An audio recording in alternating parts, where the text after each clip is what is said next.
I have my right hand checking on whether the live stream is working or not. I don't have my phone with me, so Melissa just dropped me a little note in the chat to tell me everything is working correctly. I have my It's good. All right, thank you. I got more than fabulous. Okay, so we have everybody here. Welcome to tonight's third session of our exploring the history of Zionism. It's good to have all of you here, whether you're joining me live or you will be watching this sometime in the future. I want to start, as always, with, as we welcome you, with a shalom chant to kind of set the energies for the course, the energy for the evening, and to invite energies of wholeness and peace, harmony into our space, into our hearts, and into our world. And for that, if you want to join me, you can close your eyes and you can turn your attention onto your breath.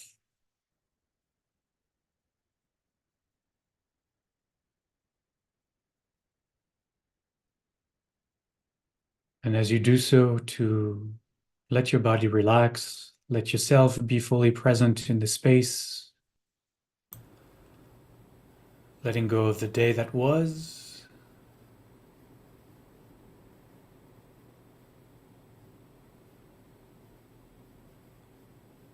And from that place of groundedness and centeredness,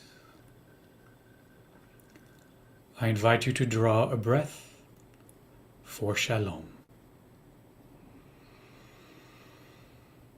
Shalom.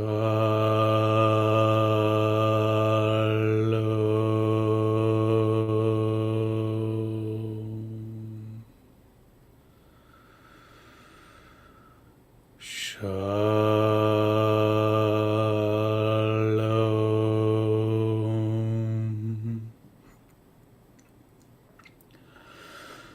Shalom.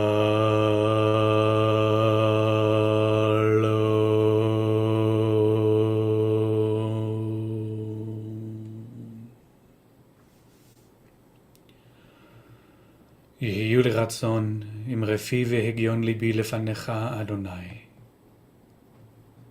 Holy One of Being, Holy One who expresses and manifests through each and every one of us.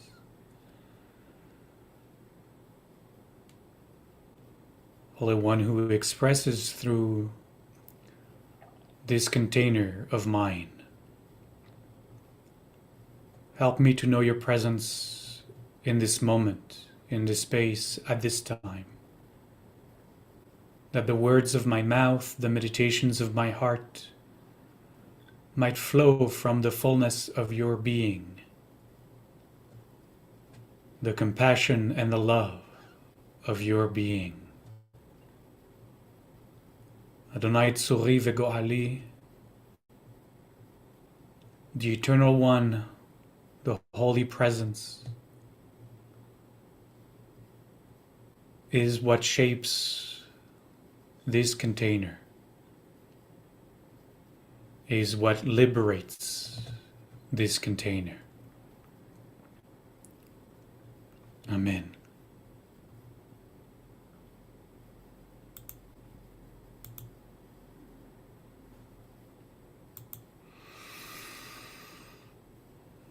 Okay. So, I've been kind of sitting on my computer, and as I was getting ready for tonight, just reflecting already a little bit on our first two sessions together, on all that was already shared, and also on the readings that you have had the chance to, I'm sure, read this past couple weeks, and also ahead of the class reading what you will receive tomorrow in our weekly email. And that's true for those who are taking this course live as it happens. And what I was really reflecting upon and really kind of pondering for myself is more questions than really epiphanies or aha moments. And what was really striking in all of the readings and all that I have shared so far is maybe a sense, and I don't know if it feels the same to you, that there was something unavoidable almost in the unfolding of history as it happened. The Jews had emigrated back to the Promised Land. Oh, and by the way, I need to do a little parenthesis here in order to dispel some misconception. I think I explained, I'm not sure anymore, that one makes aliyah, right? I use that term when one is emigrating to Israel. I think I shared in the first or the second session that the word aliyah is what is used in Hebrew instead of the word emigration. So I just want to clarify that people who make aliyah are people who are emigrating to Israel. Those of us who are just visiting Israel or are going to spend just a few weeks traveling through Israel, we're not making aliyah. We're just visiting. We're just tourists in Israel. So I don't want anyone to start telling people, if they have an upcoming trip to Israel later this year, next year, or whatever, that they are making aliyah, because people will immediately think that you are emigrating to Israel. You're going to sell everything and suddenly, move to Israel and buy property in Tel Aviv, or I don't know. So I just want to clarify how to use that word aliyah. It's really only in the sense of emigrating to Israel. So back to what I was sharing and some of the thoughts that came up for me. So the Jews that had emigrated back to the Promised Land over the centuries, as I mentioned, especially in the first session, they returned to the Promised Land overwhelmingly to find shelter from persecutions. And some of them, as I mentioned also, came back to the Promised Land as Jews to fulfill kind of a religious ideal, right? There is something about being in the Holy Land, in the holy cities in the Holy Land, for a religious person that is very attractive. And so Jews really over the centuries, since the Roman times, I've come back to the Promised Land because either they were persecuted or they were escaping exile, or they came back for religious reasons. And those who will continue to come back, both from the first Aliyah, and we're going to talk tonight about the second Aliyah, the second wave of immigration, we're also really in those two categories. Maybe a little more religious in the first Aliyah, but not at all or very little in the second Aliyah. And in both those waves of immigration, these Jews were refugees. They were fleeing persecution and death in Eastern Europe, in the Tsarist, in the lands of Russia, at the hand of the Tsar. So, I mentioned we could call them Zionist, but as we now understand, the Zionist movement per se isn't born until 1897, which would work better for the second Aliyah than for the first one. But really, as you will read today or this week, and as you read last week, we could call them Zionist, but they really mostly emigrated and persevered as best they could on the land, sometime despite or even in opposition to the burgeoning, the newborn Zionist movement. Sorry. And so that's what I mean by he felt like whether there had been a Zionist movement or not, I think these people would have gone to Israel, to the promised land, regardless, because it felt like to them they had no choice. And obviously, as I mentioned, overwhelmingly from those first two aliyot, the plural of aliyah, most emigrated to the United States, and most Jews, I'm sure, taking this course know that their family probably emigrated here sometimes between 1881 and 1914. I think most Ashkenazi Jews came to America at that time. The rest, the small minority that decided to go to Israel, wasn't necessarily because they had a vision of, oh, we're going to create the state of Israel, but because they really had no other choice. And they would, I sense that small minority, regardless, would have moved there. And therefore, by doing that, probably changed the rules really on the ground. And it also felt to me as I was reflecting that maybe even the Zionist movement itself was unavoidable. I mean, Herzl saw very clearly that the Jews of Europe were in danger. I mean, to me, it's almost prophetic what he was able to see and to foresee. It's like he had a crystal ball that helped him peer into the disaster that was arriving, that was already arriving at the end of the 19th century. As I said, it was barely 50 years, less than 50 years until the Second World War and the cataclysm of that. So he saw it in 1894. And I mean, I really felt that maybe because history proved him right, I really felt that in 1894, for him to create the Zionist movement was a choiceless choice, right? He felt so deeply, he was so convinced.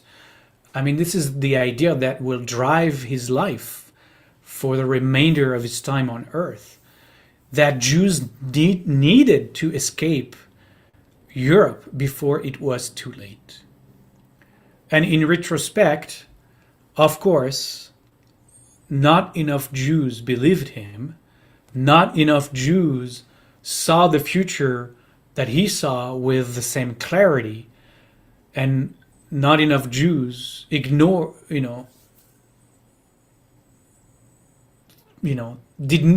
ignore the signs that he was pointing to. And in fact, we might say, 2020 hindsight, not enough actually made Aliyah, right? Not enough made Aliyah before it was too late. And we'll see why. I mean, it's not, nothing is easy and straightforward. There are many reasons also why not the Jews also didn't or at times couldn't leave Europe in time. But if we had listened to Herzl, instead of the few tens of thousands that started to immigrate from the start, we might have had hundreds of thousands who might have emigrated, believing and seeing, like he saw, that our days were numbered in Europe. And so there's this sense of, in fact, it could have gone much faster. There could have really been a huge wave of immigration to Israel. Again, not because of any, deep, heartfelt nationalistic fervor inside the Jewish community, but just you know, because there were very dark clouds already in the horizon, and the time and the place had become, I mean, a trap was being set for the Jews, right? And like he said, like Herzl said, the Jews leaving for another Christian country was really only kicking the same can down the next massacre road, and it was clear to him, as it could have been to many more Jews, that there needed to be a Jewish state, and that too felt to me as I was preparing for tonight that this was a choiceless choice.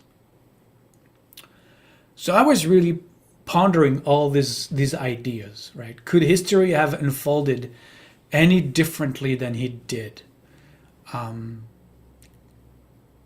Could have other decisions been made? I mean, I don't know, but it felt almost like a wave of history was just unfolding, and it captured everything in its path, and so it rolled. And as we have seen, the first Aliyah, right? There were about 20,000 Jews, refugees from Eastern Europe, that came to the Promised Land. And as we read together, as we studied together, they made a lot of mistakes coming there. They were completely unprepared to face what awaited them there. They came unprepared in dealing with the land itself, its climate, the diseases that were unique to the Middle East, to that part of the world, from very cold climate. And as we saw, they came to rely heavily on the Baron of Rothschild and his overseers in order to survive. When they tried to leave the walled cities and the villages and try to build farms, they had to rely on someone who had, not only the money to help them survive and buy the tools, but also the manpower to teach them and coach them and oversee their labors. And so they became, as I mentioned, right? They became kind of enslaved to these overseers, right? And then in their initial effort to live and create relationships with their Arab neighbors, because of the way things turned out, they ended up being way over their heads. They ended up relying on external support, and they ended up transforming the farms that they were initially so proud of into quasi plantations, because they found themselves needing to hire their Arab neighbors, which were a great source of cheap labor. And then they became themselves the overseer of that cheap Arab workers' labor. And so they became what they initially tried to avoid becoming, right? And though in the early stages they made a point also to purchase unoccupied lands from the Turkish Sultan, as I mentioned, they found out that the reasons they were unoccupied and had never been farmed was because they were not good lands to farm. Almost impossible to farm, especially with the little means that they had, with the little knowledge that they had about farming, and with the little knowledge they had at all with the seasons of the land. And it's different to try to cultivate something in Ukraine or Poland or Lithuania than it is in, near Tel Aviv, which didn't exist yet, right? This is a very different land, a very different climate, very different season cycles.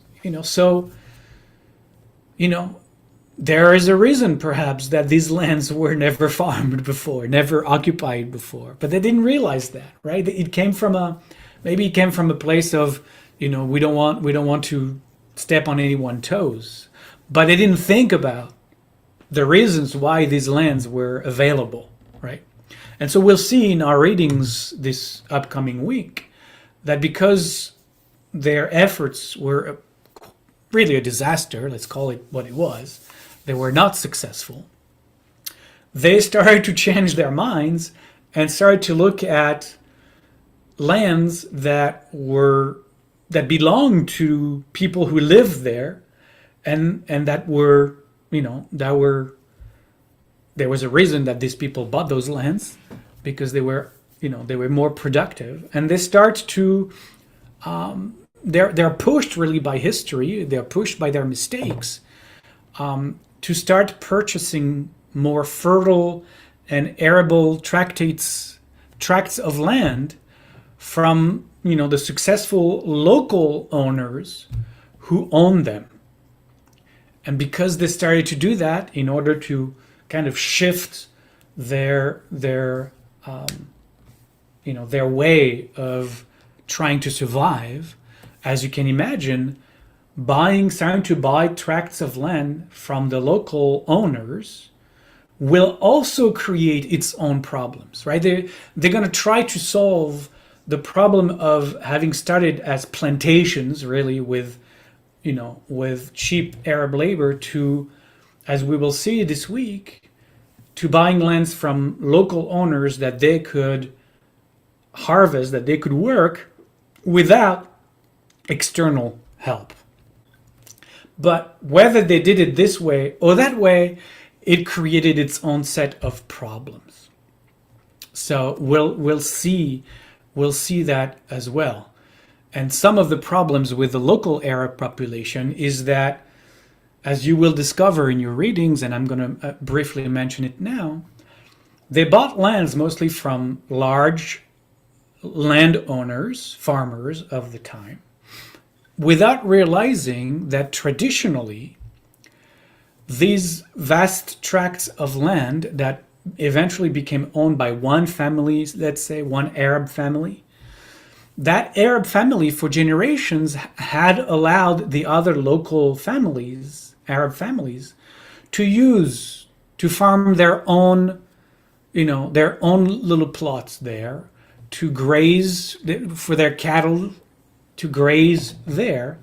And it was kind of a traditional way of living, right? You might not have owned that land because there was a wealthier family who did, but it's been like for generations that it's been understood that it's okay for you, to farm a little plot on that land, to use that land for your cattle, for your animals, and no one is ever going to say anything because that's the culture of the land.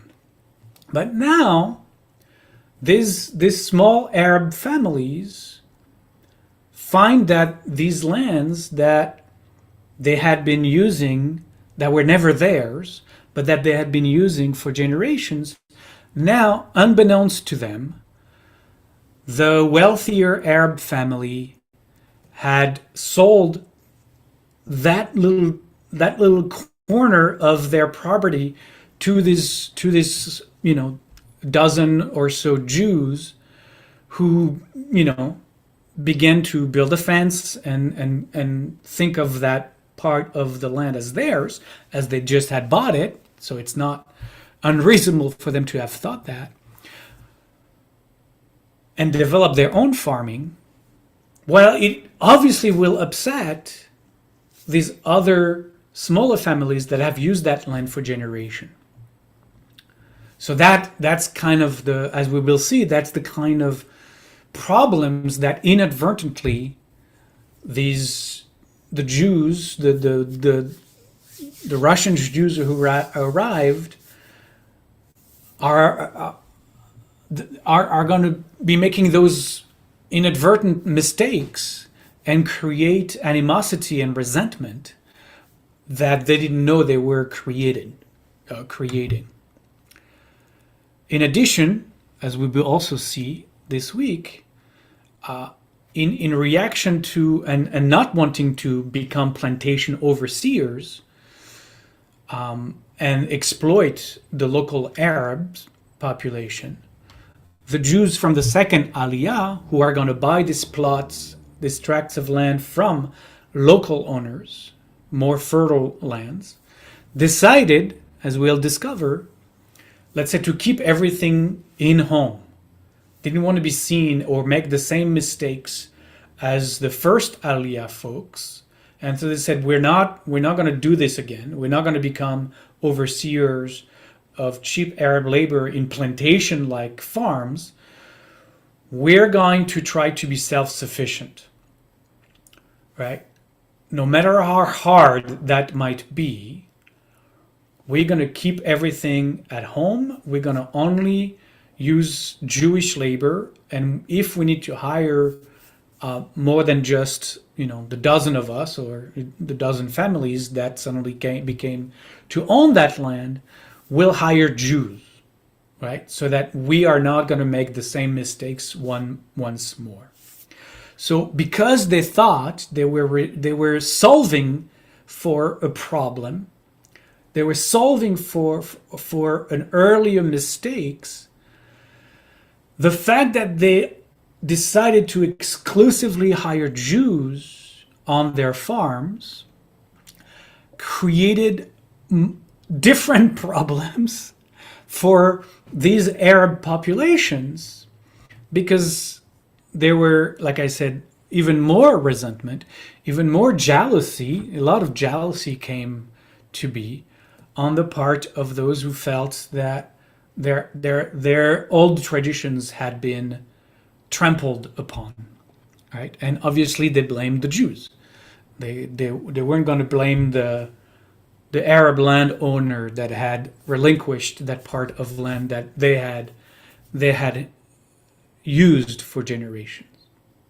And so again, I'm like, oh my goodness, like, could we have done it differently? Like, we course corrected, we went a different direction, we tried to do it that way, and we made more mistakes. Like, was it inevitable? Was it unavoidable? Was it just gonna be the way it was going to be? Like, I was really wondering about that. All this to say, really, that from the start, from the very first moment that that Russian Jews stepped foot on that land, it was going to be very complicated. And so over the time of the two aliyot, the first and the second aliyah, we see roughly 50,000 Jews come from Eastern Europe, from Russia, right? And we see that between 1881 and 1914.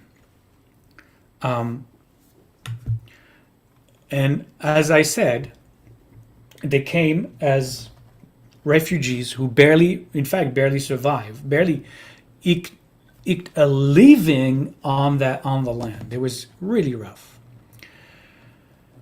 And then there was the Zionist movement, which was one of the Jewish answers to what I termed the Judenfrage, German. And you'll see that word in the readings this week as well. The Judenfrage, the Jewish, Juden is Jewish, Frage in German is question.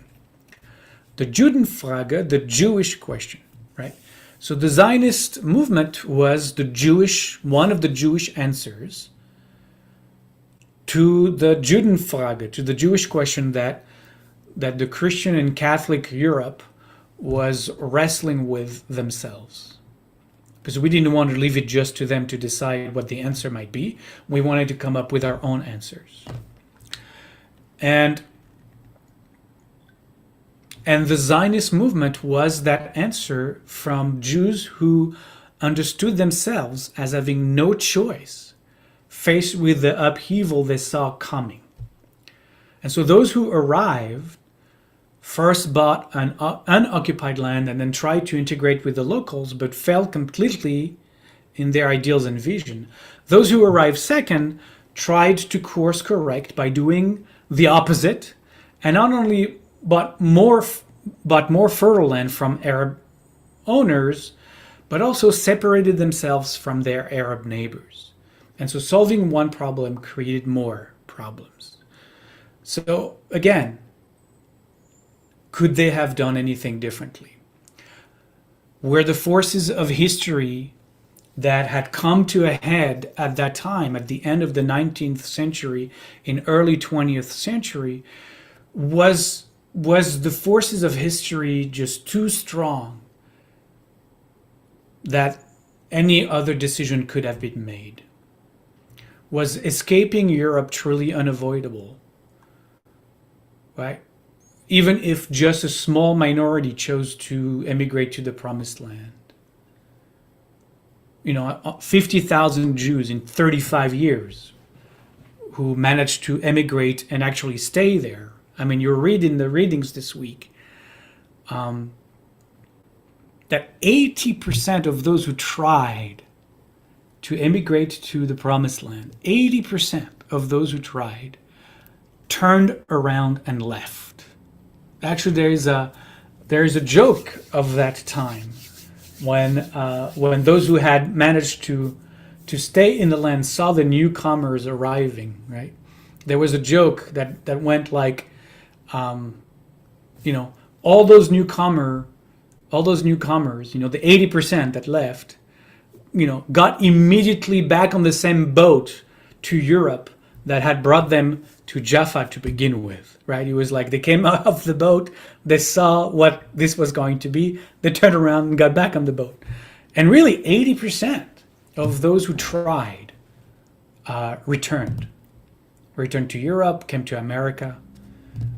It's quite astonishing. So 50,000 who stayed is only 20% of all those who actually made the trip to Jaffa and stayed, maybe a few weeks, maybe a few months, but then just couldn't handle it. It was too hard. It was just too hard. And these Jews, who stayed, these Jews who really tried their best to survive and make a living there and create communities, as I've said, and as we'll continue to read, did not ingratiate themselves to the locals. So was there another way? I don't know. I'm wondering, I was thinking, if they had done it better, whatever that could have been, right? And there were, as you will see, there were a lot of Zionists who were warning everyone that the way we were going about it was going to create enormous problems, right? There is a lot of those who were part of the Zionist movement who saw also the problem. But if they had done it differently, let's say, if they had figured out trial and error, eventually figure out how to do it better, would the Arab population, would they have welcomed them when there were barely 50,000? Because at 50,000, they were just a blip on the screen. They didn't register really in the consciousness of the Arab population. Only those who saw them or lived with them or worked with the Jews had an inkling of maybe what was coming, but 50,000 is nothing. And then I wonder, okay, so if not 50,000, let's say, instead of the 80% that left, only 50% left, would the Arab population still had welcomed us if 100,000 Jews had stayed in those first 35 years? If we had been even more successful, 60-70% had stayed, right? If we had reversed 80-20 to 20-80, right? 200,000 Jews, 250,000 Jews had been able to stay, would we have been still welcomed by the Arab population? I mean, ultimately, close to the Declaration of Independence, some 500, 600,000 Jews will be in Israel, right? So it's not like also we came in millions. We didn't, right? Would there have been any number that would not have triggered the population, Arab population's reaction and the conflict that we will see unfolded from that? Or was it baked in? Was it unavoidable?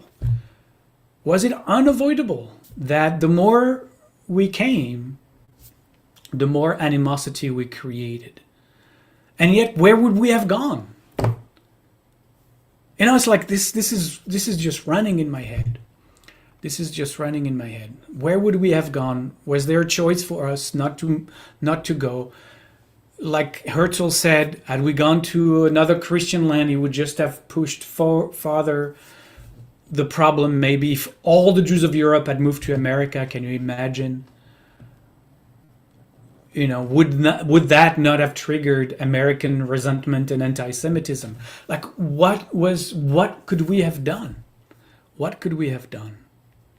And then I thought, maybe if Alexander III had not been assassinated, and the pogroms would not have happened in Eastern Europe, then the first Aliyah would not have happened, perhaps. So was it the assassination of Alexander III, the Tsar Alexander III, that started this wave that couldn't be stopped? Or was it Herzl? Was it Herzl's witnessing of the anti-Semitic rage of the Parisian mob during Dreyfus's humiliation? Had Herzl not been there that day, or the fact that he was there was just history was going to happen no matter what, right?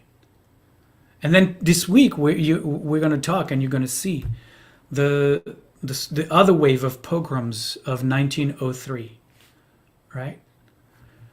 And that is triggering the second wave of immigration, the second Aliyah. Had there not been more pogroms, it's like we can rewrite history however we want, but this is what happened. This is what happened. One thing and the next thing and the next thing in different places happening at different time. And here we came. Here we were.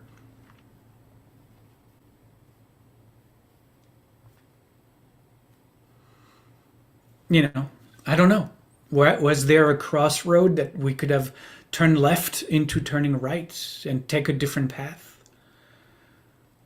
Were there, I even start to think, were there unique voices, unique leaders in these critical early decades, both on the Jewish and the Arab side, who rose to prominence, right? And because of them rising to prominence, they had a certain impact on both their populations and moved them in a certain direction. And as you'll see, especially in the Zionist movement, there were voices that warned and said we should go a different way. And had these voices been more heard? But they weren't. So it's complicated. It's hard to tell. And ultimately we can speculate however we want, right? We can say, well, we should have done it this way, or we should have done it that way. We could have done it a better way, whatever. But in the moment, that's what was done. And now we're faced with a reality, right? This is the reality. What is happening in Israel, Palestine today didn't start yesterday. It started in the late 1800s. And if we don't understand that the seed of what is going on right now it wasn't just a generation ago, but it was several generations ago that it started, then we can't really articulate for ourselves a clear understanding of the forces at play right now, today. We cannot understand the identity of Israel if we don't understand that Israel, as we discovered last week and we'll discover this week, was really founded as almost social Marxists, Leninists, country, right? Because those farms we're talking about are going to be the farms that are going to be understood and known as kibbutz. And kibbutz are socialist farms. They are what in Russia they had the kolkhozes. They are communist farms. But we can't understand the identity of Israel if we don't understand first that the Jews who came there were Jews who were massacred and persecuted, and therefore that clearly impacted who they were going to be in the new land. And two, they came at the time where the ideology of Eastern Europe, and we know because the Bolshevik Revolution is happening right there almost at the same time. These Jews were deeply influenced by this ideology of a communist revolution, of creating a society and a state that was radically secular, as you can imagine, and that was based on the communist ideals, the socialist ideals of sharing and equal rights to men and women, and all of that you can imagine is embedded in those ideals. And if we don't understand that these are the generations who came to Israel, we're talking, and I'm going to talk tonight about Ben Gurion and all the pioneers and the early leaders of Israel. If we don't understand where they came from and why they came, then we're going to miss the psychology that animated them. And therefore we're going to miss the identity that they try to create for the new Jew, liberated from the pogroms and the massacres, to recreate himself in the land, or herself in the land. So that's what I'm trying to do in these early sessions, to help us really grasp who these people were and how they tried and tried and tried and failed and failed and failed. And how they really ultimately redefined what a Jew could be in the world, what it meant to be a Jew in the world, and what it meant to live as a Jew on the land of our ancestors. So why am I sharing my own wrestlings? Because I think it's important that I also invite you, as you immerse yourself in this process, to keep reflecting on this and to keep it in the forefront of your mind. Where we are today, again, was seeded back in these early foundational decades. And so it behooves us to consider all this information critically and to get a sense of who the Jews and the Arabs were at the time, in order to understand how they thought, how they didn't think, what they did or didn't do, how they came to make the decisions they made, and the consequences that these decisions had. So really, I want you to, as you read what the material, and as you continue to listen to what I'm about to share, that ask yourself, was there another way? Where did they fail? How could they have done it differently? Like see if you can rewrite history yourself and see where that leads you. And take in information from all the sides that I'm going to present. Okay. So we now, as they say back in the days, they don't say that anymore. But we now go back to our regularly scheduled programming. So let's talk today, in the remaining time we have, about the second Aliyah. The second Aliyah is understood to be from 1904 to 1914. Okay, so a shorter time span, but about the same amount of Jews emigrated to the Promised Land in the longest time span than the first Aliyah was. By 1904, we can say that that was a time where the Zionist movement finds itself really at a crossroad. Why? Because we saw that those who had come to Israel, to the Promised Land, to Palestine, with the first Aliyah, were not succeeding. They were not doing well.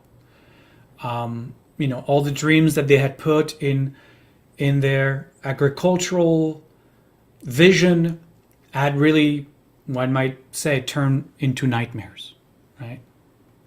And then another Russian pogrom had broken out in the town of Kishinev in 1903. And that pogrom was far more brutal than any of those that had happened in the 1880s that provoked the first wave of immigration.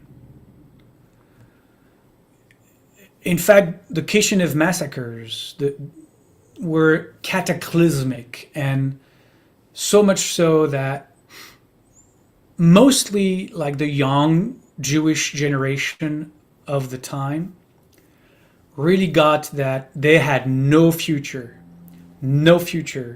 for them in Eastern Europe, right? And of all the readings that I have assigned this week that you will find for this session, and I acknowledge that there was a lot more than last time, I want to invite you to start actually with Chaim Nachman Bialik and his essay called "In the City of Slaughter," right? So look for that one. Bialik, start with that one. It's a shorter piece compared to the others. It's called "In the City of Slaughter," where he documents what happened in Kishinev. And the essay itself was of tremendous importance to that generation, that young generation of Eastern European Jews, those who had already understood that they had no future there. They just were done. Like they got to that place of being done. Like they didn't have maybe the resilience of their forefathers and foremothers, and they would not continue to be victims of persecution, of abuse at the end of their neighbors. Because understand that pogroms, they were not like military attacks. I mean, some of them were part of the local police or soldiers. Most of them really was the neighbors. It was like the people they knew in the towns, in the villages, in the cities. And so that was really kind of devastating, right? Devastating. And so that, especially those young folks, those young people were going to be overwhelmingly the wave of the second Aliyah. The first Aliyah was more age mixed because there was a lot more religious immigration. There were different ages that went there. Not as you saw, only a very small minority decided to build farms. Overwhelmingly, those who came in the first Aliyah, decided to reside in the holy cities of the land, the Jewish holy cities of the land. And as you will read Bialik's essay on Kishinev, if you're anything like me, you won't be able to not see the events and the horrors of the Hamas attacks of October 7th reflected in the Kishinev pogroms of 1903. It's quite shocking, actually. So be aware, but at the same time, you must read this as the first of the readings to understand how the second Aliyah comes to be. And so, once again, this wave of immigration is not a planned, organized, well-financed trip to Israel. It is once again Jews who escape, right? And I know that I mentioned this before, but it's important to understand that both waves of immigration, the founders really of the state of Israel, the future state of Israel, were not, as we are hearing, armies of settler colonial France or Germany or Britain. They were, again, a second wave of escapees who came with, half a suitcase and 3 pieces of bread, right? And also, as you understand by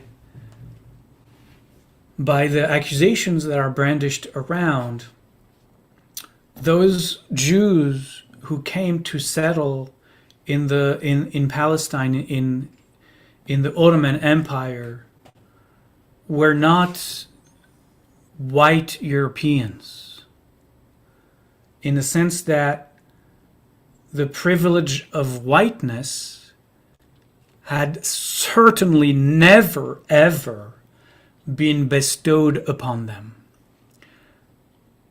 Not in Eastern Europe, and frankly, though some Jews might have lived under the delusion that they were assimilated enough in Western Europe, the next decades will show that really no Jew of Europe ever was gifted or given the pleasure or the privilege of whiteness.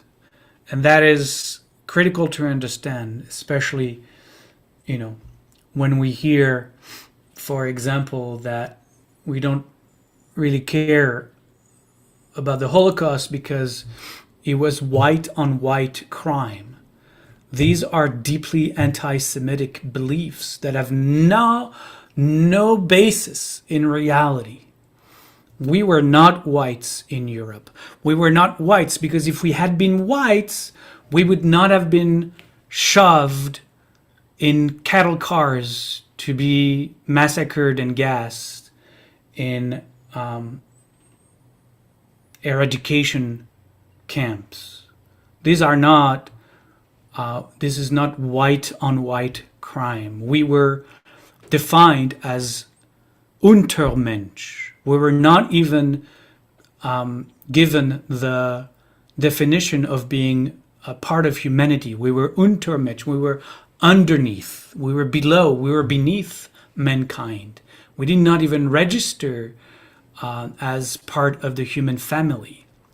So it's very important when we hear, right, how much Jews of Europe were white, to kind of understand that no, that never actually was the case. If that had been the case, there would never have been the Judenfrage, the Jewish question.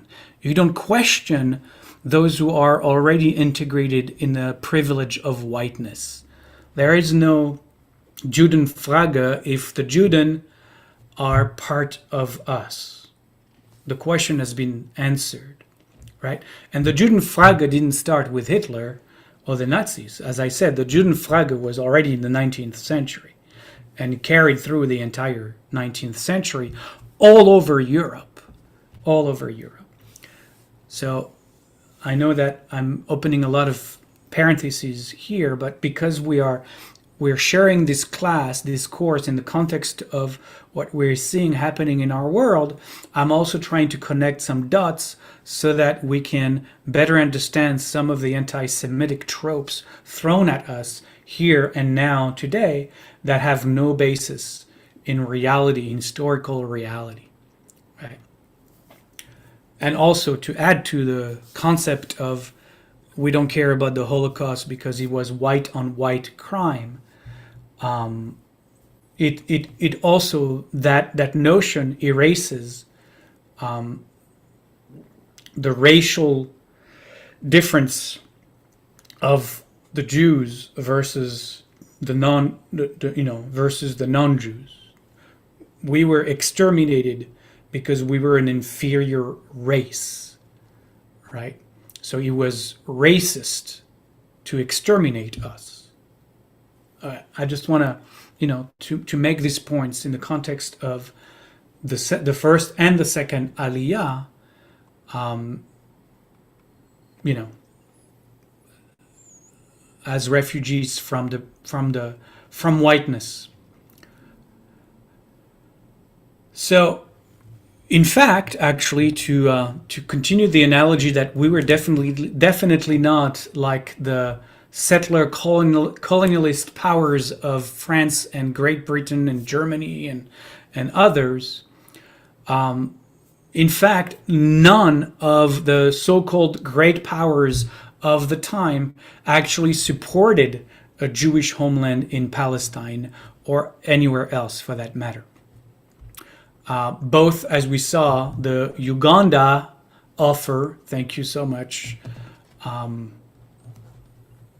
wonderful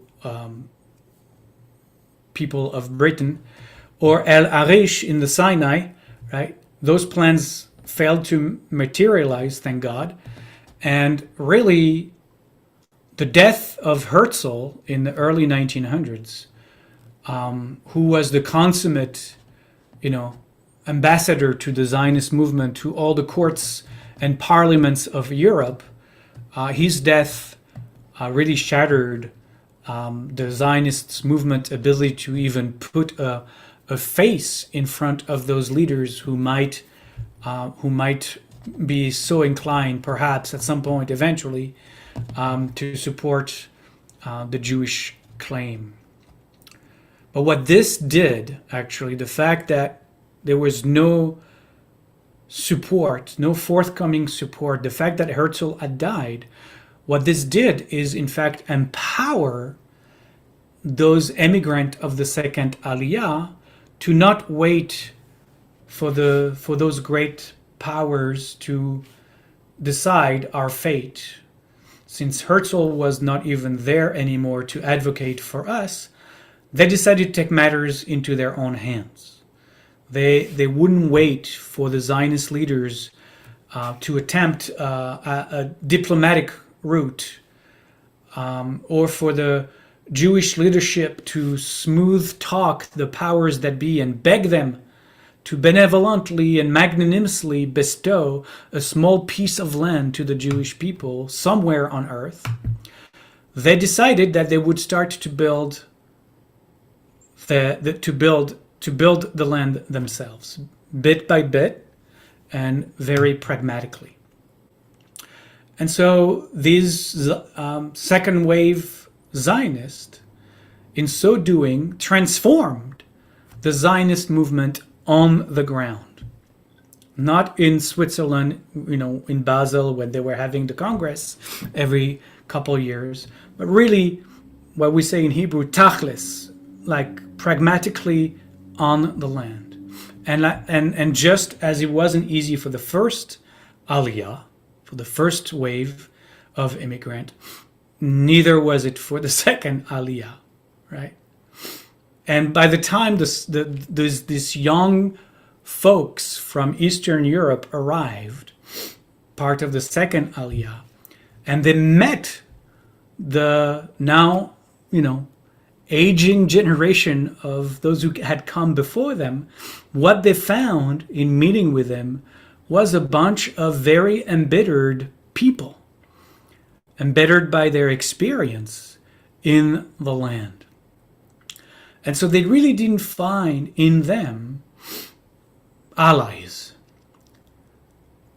And what it took for them to succeed is really their, we shall say, late teen and early 20s unbridled enthusiasm and commitment to do it, to make it happen for themselves. Like I hinted at earlier,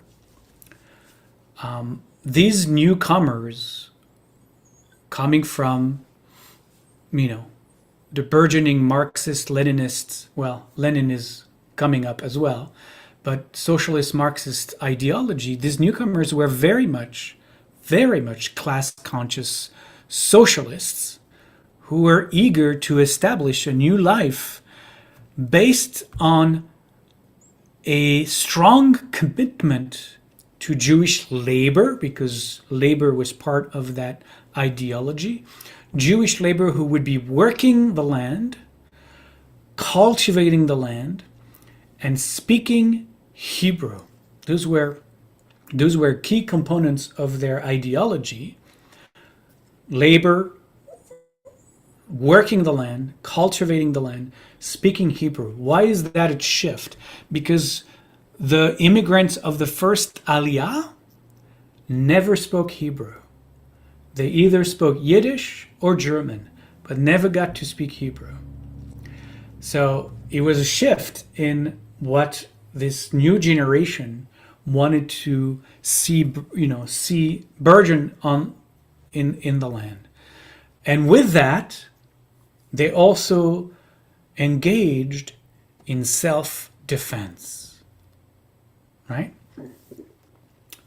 Again, think about what they left, right? Think about how they felt at the mercy of their angry neighbor, never able to defend themselves, always abandoned by the security forces of the time, of their village, their town, or their city. And so one of the things that they came to the land with, they immigrated with, is a sense of, we're not going to let that happen. And if we need to, we're going to train ourselves in self-defense. And that was also a very important component of what they will bring with them and their ideology as they came. What the first Aliyah people did is they did what they did with everything they did, which means that they hired neighbors to take care of their own security, which very much didn't work at all, because they were providing security against, maybe Bedouin marauders or other Arab population. And, why would they do that? So also, again, in trying to solve a problem, a bad decision, a mistake that a first Aliyah made, right? And they decided, we Jews will train ourselves, arm ourselves, and create groups to protect our farms and our settlements. Those who managed to stay, again, understand, this first two aliyot, 80% left, were therefore, as you can imagine, extremely idealistic and very much determined. But they lived through the same harsh days and months and years as their predecessor did. That Palestinian landscape wasn't that welcoming. They didn't speak the local language. They didn't speak the local Arabic. They didn't speak Turkish, which was the language that the administration spoke. and kind of like the first generation, the first aliyah, the first wave, they didn't know much about farming and agriculture, and they knew nothing about Middle Eastern climate and its own challenges. And because they didn't want to reproduce the mistakes of the first aliyah, they themselves did not invite the Baron of Rothschild's people to help them. They had no guidance. And for sure, they didn't look up to the first aliyah as their role models. So they really had to kind of recreate it all from scratch, trying all the way to be true to their ideology and to not duplicate the mistakes of those who had come before. That really, what you can say, animated them. So I want to take a breath here, maybe have a little coffee, at least making you believe it is coffee. Maybe something else.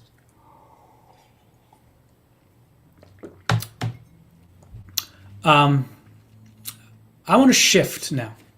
I want to shift a little bit, and open like a part two of tonight.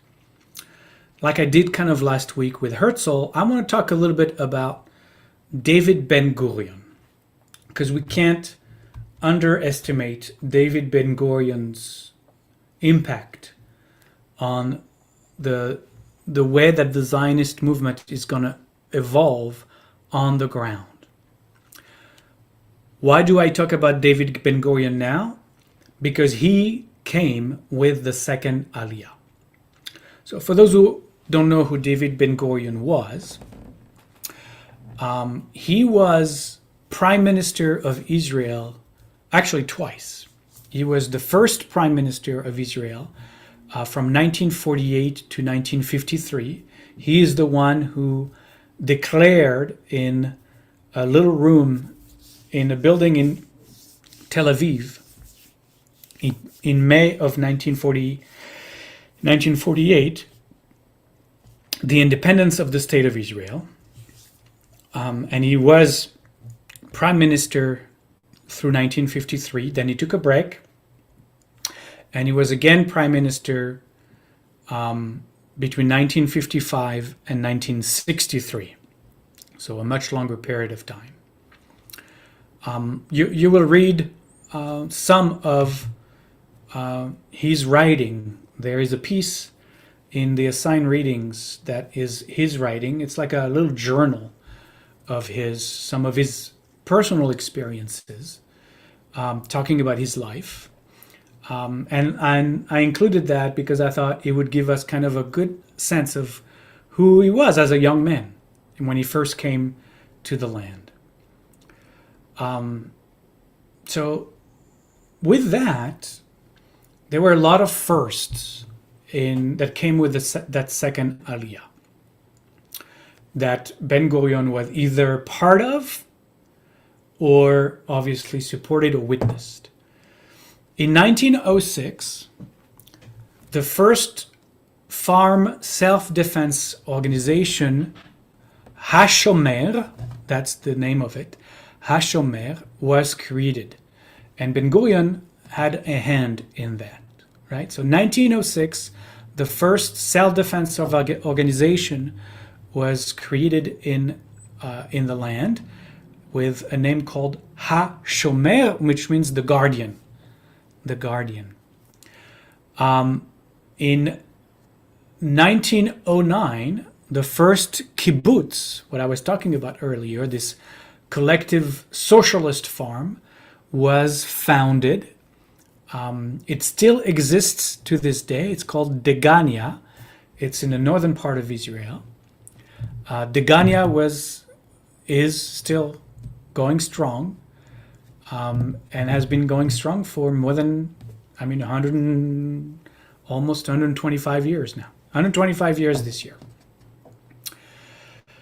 During that time, Tel Aviv sprung forth from the sand dunes north of Jaffa, also in 1901.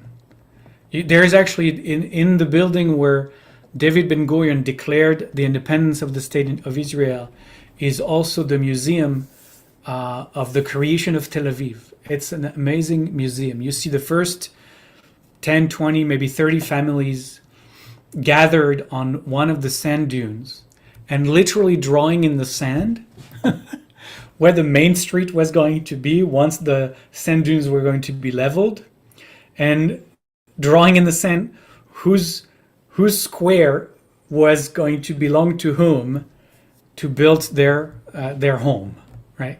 And that's really how Tel Aviv, out of the sand, really was built. Today, if you go to Israel and see Tel Aviv, it's like Miami. It's really incredible what has grown there in just 100 years. For better and for worse. But why was that important? Because it was the first all Jewish city in the land. That was the first time that Jews said, we're going to have a city and it's going to be just ours, just for Jews. That doesn't mean that, Arab, Palestinian, Israelis live in Tel Aviv these days. Many, many do. But it was created with the intention of it to be the first all Jewish city in the land. Everything else was mixed populations. And as a first, as I mentioned earlier, Hebrew replaced Yiddish as the official language of the land and also as the official language of the Zionist movement. And that happened in 1911. Ben-Gurion didn't have much to do with that. But as a leader of the land, I'm sure he was one of those who approved whenever the vote was brought up. Ben-Gurion, and obviously not just him, but Ben-Gurion and many others in the leadership, who became leaders of the Zionist movement on the ground, by the time they got there, and after settling, had to recognize that there was a large number, and recognized actually, that there was a large number of Arab people in the land that vastly outnumbered the Jews. And we see by their writings, by their journals, that their thinking toward the Arabs is very complex. They ask themselves many of the same questions that I brought up earlier. Like, how are we going to relate to the local Arabs? Could they be partners of ours in our Zionist aspiration? Could we bring them in and somehow gain their favor and their support in our attempt to have a Jewish presence in this land? Or some asked, is that an impossibility? Are we just dreaming a dream that could never happen, right? Where the local Arab population, no matter what we do, going to oppose what we are, who we are, and what we want, right? And we see by a lot of our writings, as I also mentioned earlier, that, let's call it the members of the Zionist party. It's not exactly what it was, but overall, the members of the party, meaning those who were most active in the movement on the ground, specifically of the second Aliyah, were very much split over these great debates that they were having, right? Ultimately,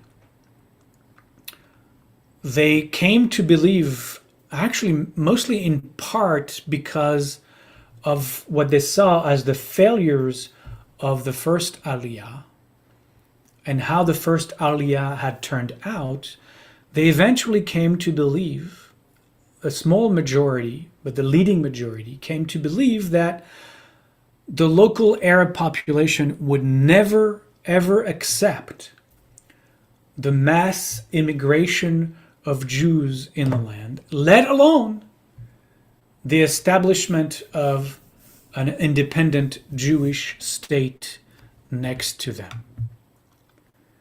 And because of that, because of these conclusions they came to, they called for the exclusive employment of Jews on lands owned by the Jews, by the Jewish, what they had created at the time, the Jewish National Fund.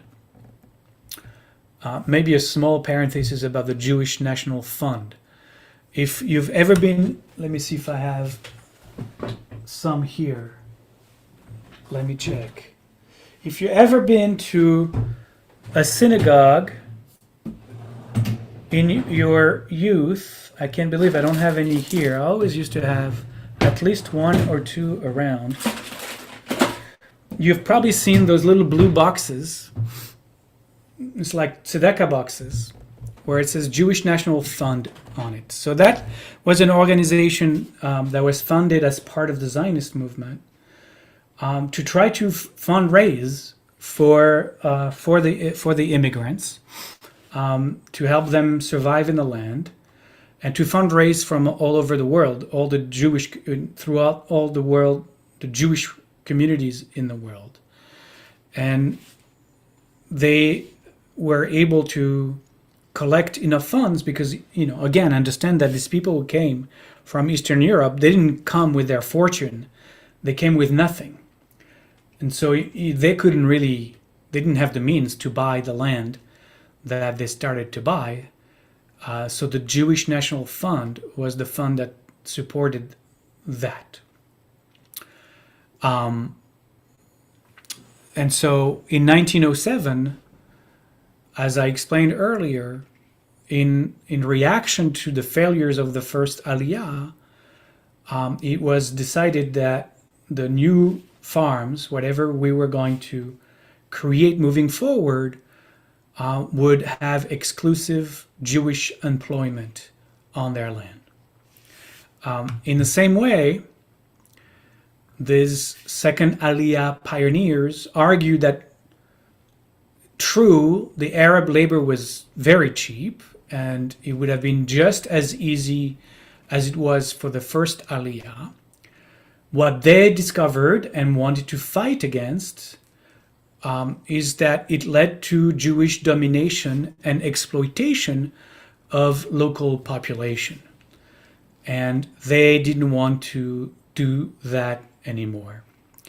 In addition, they argued, it really, again, because of their ideology, socialist ideology they came to the land with, they believed and affirmed that it robbed the Jews, if we were to hire a local Arab, it robbed the Jews of their ability to develop an authentic workers' culture in their own land, right? Understand that because they were socialist, to develop a workers' culture, a culture of labor, was extremely important for them. And so if we were going to keep the Jews as basically overseers in plantation, that was not going to support their ideology, right? So Jewish labor, irrigation, and development would actually bring, they believed and they affirm, progress to everyone. It would bring greater economic opportunities. It would bring greater wealth to the land, and not just the Jews, but also the Arab populations would benefit from the Jews being there and working hard and creating wealth in the land.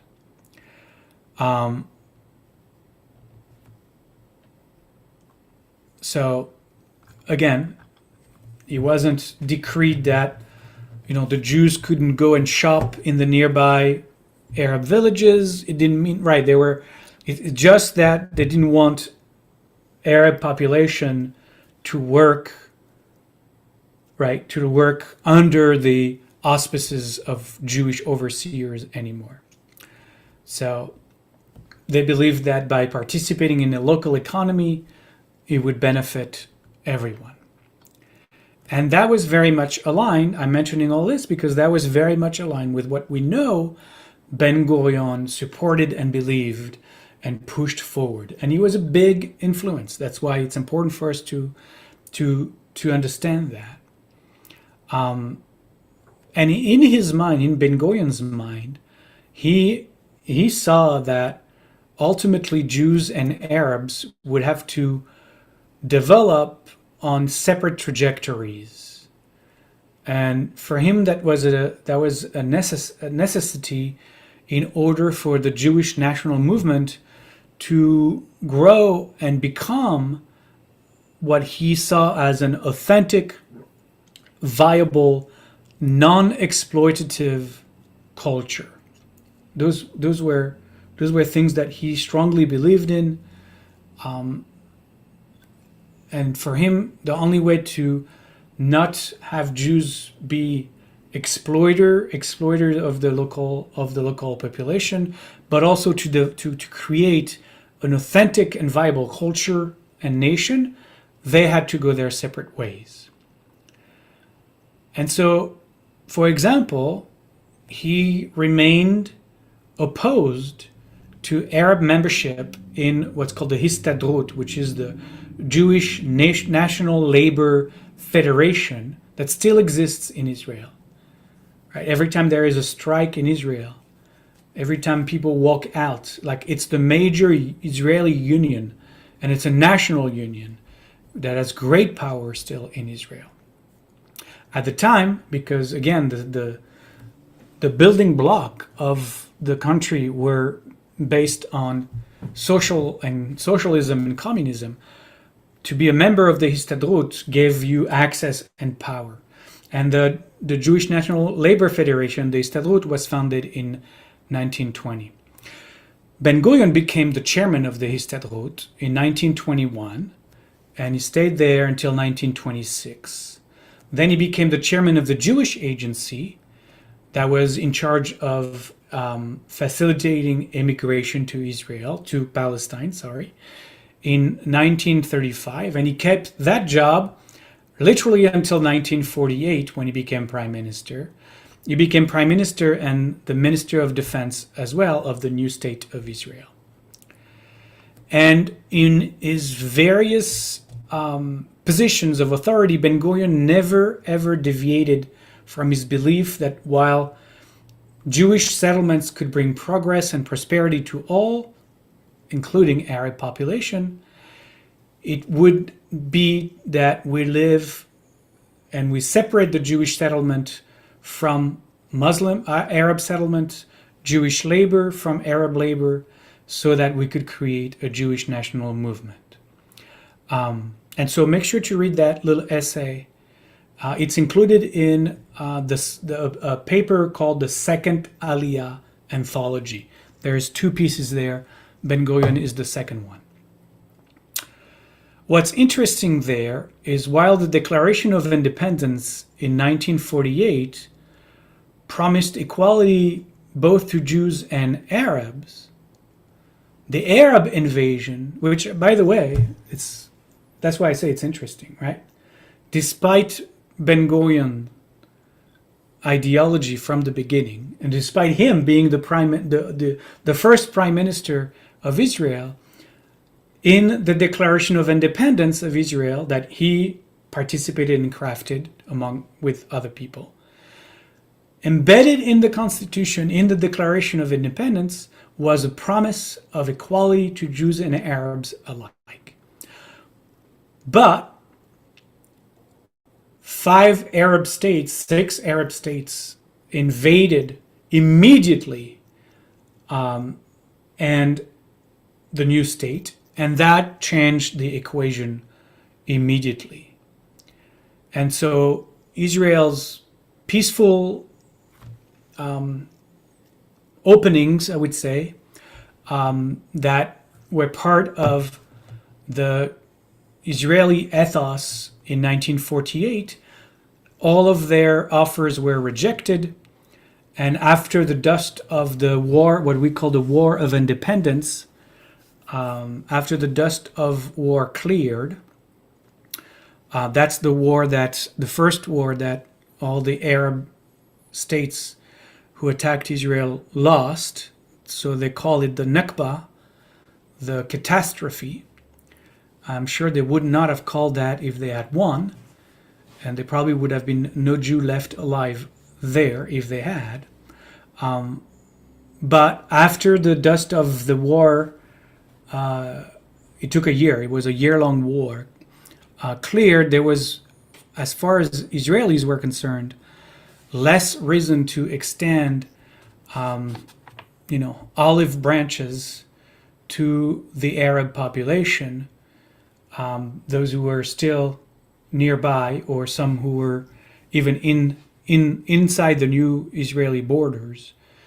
In fact, as you can imagine, right after the war, in the first few years following the war, these Arabs who had stayed were very much distrusted, seen as potential foreign agents, like having a fifth column inside the land, and believed to actually serving the surrounding enemy Arab states. So I'm going to close tonight. I have just a little bit more. I want to close tonight to also bring up, since I'm bringing up Ben Gurion, to bring someone who opposed Ben Gurion. As I said, there was great division inside the movement. I want to talk about Yitzhak Epstein, or Epstein.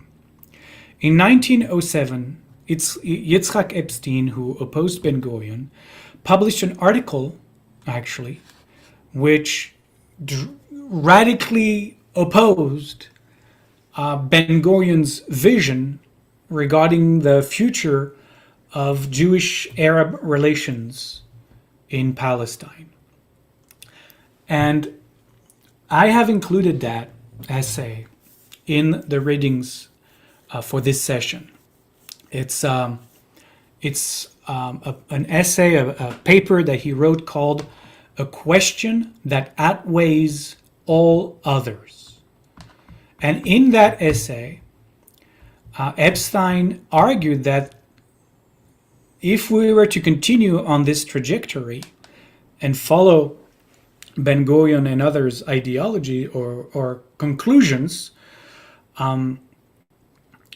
it was unavoidable that the Arab population would one day rebel against us and against the loss of their lands, unless the Jews, unless the Jews treated them with absolute justice.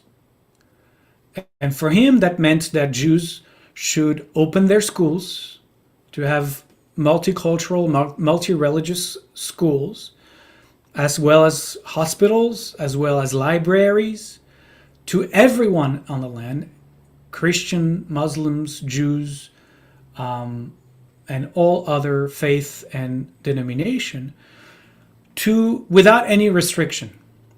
He offered that Arabic should also be taught in Jewish schools alongside Hebrew, as Hebrew was, becoming the official language of the land. And he argued, he made the claim that without a program of mutual integration, he said point blank that the Zionist project in Palestine will be doomed. So I just wanted to just mention him, because you will read his essay, and I know that you will be very impressed with, again, it's all, I continue to want to expose everyone and everybody to the complexity of this. There's never was. I mean, the Jewish joke, two Jews, three opinions. And that was the case in throughout the history of Zionism, throughout the years of the Jews coming back to the land. They opposed each other, they argued with each other, they had 1,000 different opinions, they yelled at each other, they proclaim, your way is the wrong way and we should do it this way. And that was true. There were ongoing debates within the Zionist movement in Israel and also outside of Israel about how to go about this the best way we thought we could. So because of that, I'm introducing also a couple new books that I want you to continue diving into. So the way I want to structure this at this point is slightly different than what I thought earlier. So I've been kind of rearranging. This one, which has been our guide so far, and we're only going to read some excerpts from it. I'm hoping by now you've bought it. This is going to be kind of our main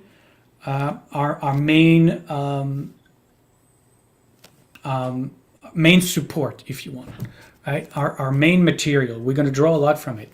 But if you've read now the first few chapters, you realize that it's really like macro history, right?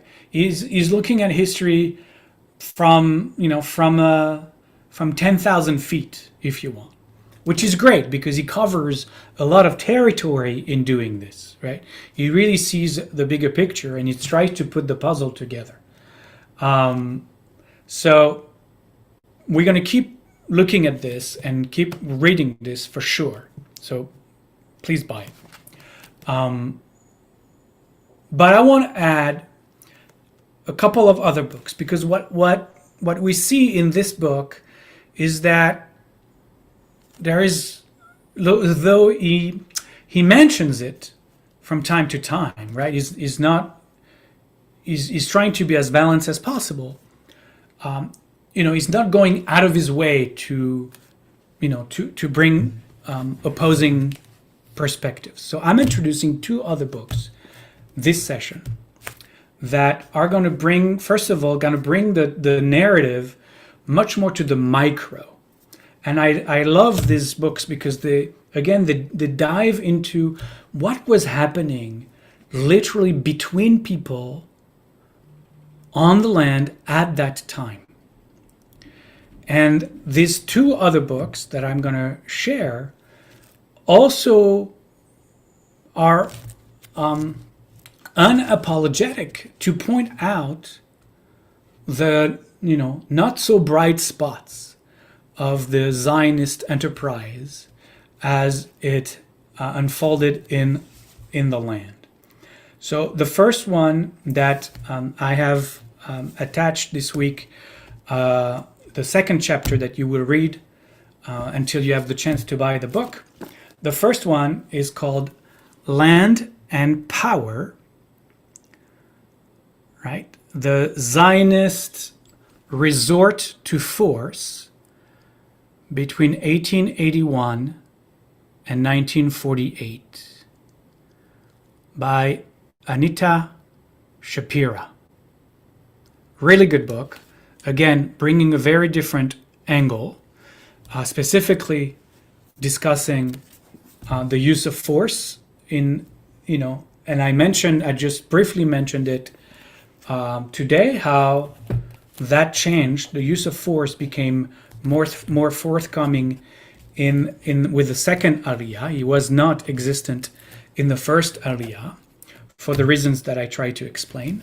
So again, Land and Power, the Zionist resort to force, 1881-1948 by Anita Shapira. The second one, I think I'm going to introduce that one in a couple sessions. So it's not for this week, but also really interesting and really important. It's called One Palestine Complete, Jews and Arab under the British Mandate. Right? Again, what is interesting to us. So the British Mandate is basically, as we'll see, toward the end of the First World War until 1948. So it covers the same time period, and that's from Tom Segev. Tom Segev, really good book, highly recommended. Please buy it. I will excerpt some things from the book, of course, but it's always better to support those who have created these pieces of work by buying their books. So again, One Palestine Complete: Jews and Arabs under the British Mandate by Tom Segev. And as you can see, I'm especially bringing controversy into our classroom because, again, I want to present as best as I can a balanced perspectives. I'm a big fan of perspectives. But as you notice, they're both written by Jewish writers. And that's very important to me so that we can continue to see that the dialogue and the debates that started 120 years ago still are healthily ongoing inside our community. And may they continue to be the case for many years to come. Okay, so that's the end of my spiel for today. Let's see if we have any short question. Somebody wrote, Ben Gurion's theory sounds like trickle-down theory. We'll do well and that'll benefit everyone. You could say that. I think I could see that. I think, yeah, I think that would be fair.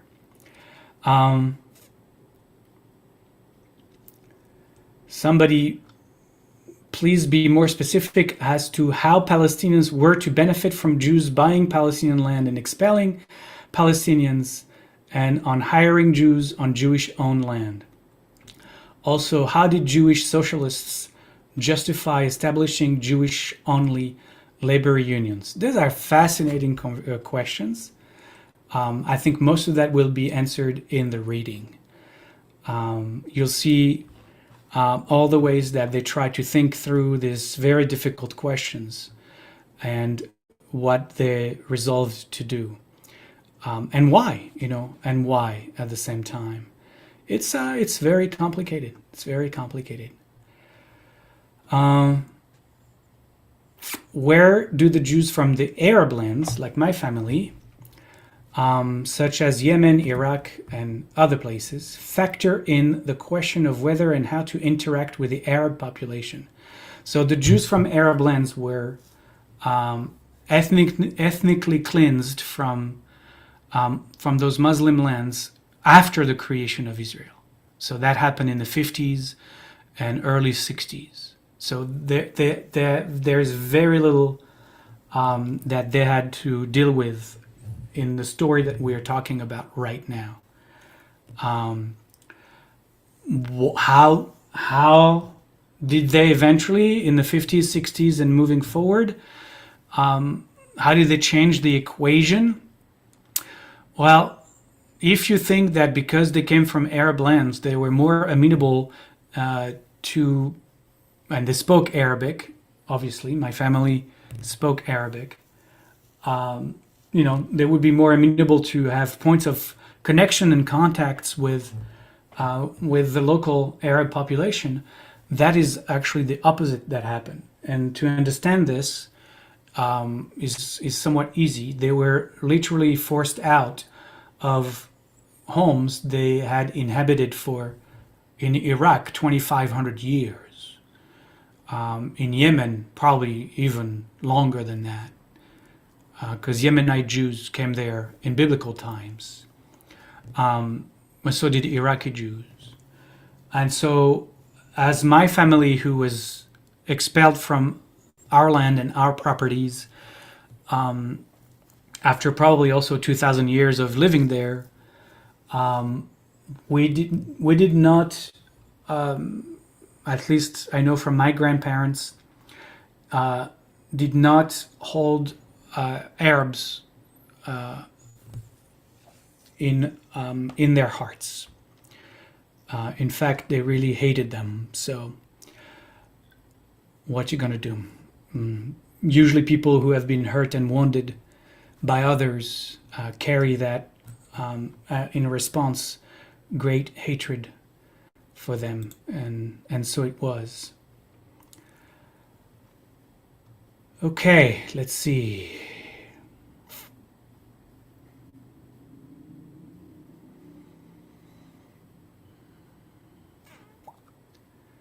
All right, I think I could go further, but it's getting late.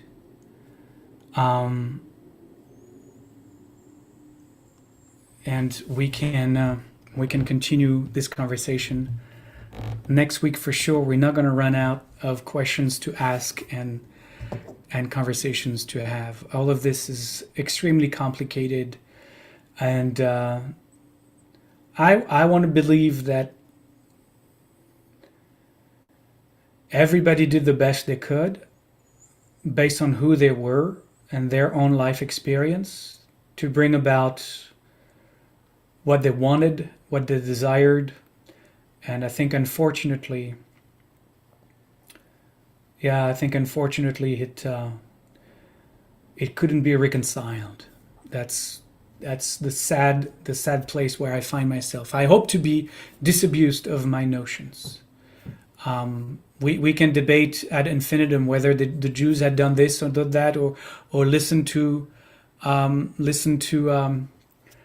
those who opposed Ben Gurion or opposed it was not just Ben Gurion, and then we could have had a different relation with the local Muslims and Christians, Arabs who lived there. But there is a part of me that thinks that by the time we grew in numbers, it didn't matter anymore. They might have been accommodating, they might have been willing to, but ultimately, I believe the conflict was sadly, we'll see, but sadly unavoidable. I know I sound very pessimistic, and I'm not usually that pessimistic, but we'll see. We'll continue wrestling with those notions as we move forward. But let's close today. We have to leave it here for today. And we'll close with our Shalom chant.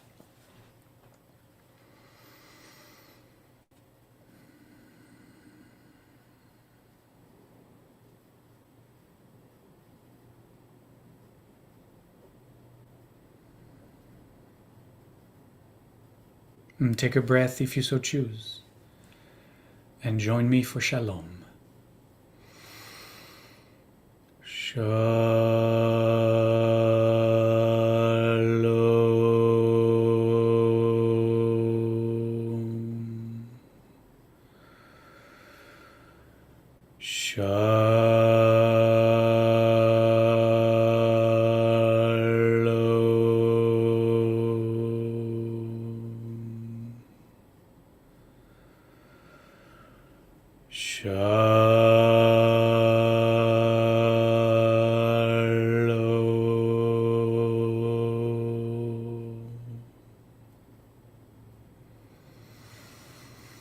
Thank you, everyone. To be continued. Thank you. Gani. Danny, thank you. Thank you, Rabbi. Thank you, Olivier. Beautiful work. Thank you. You're welcome.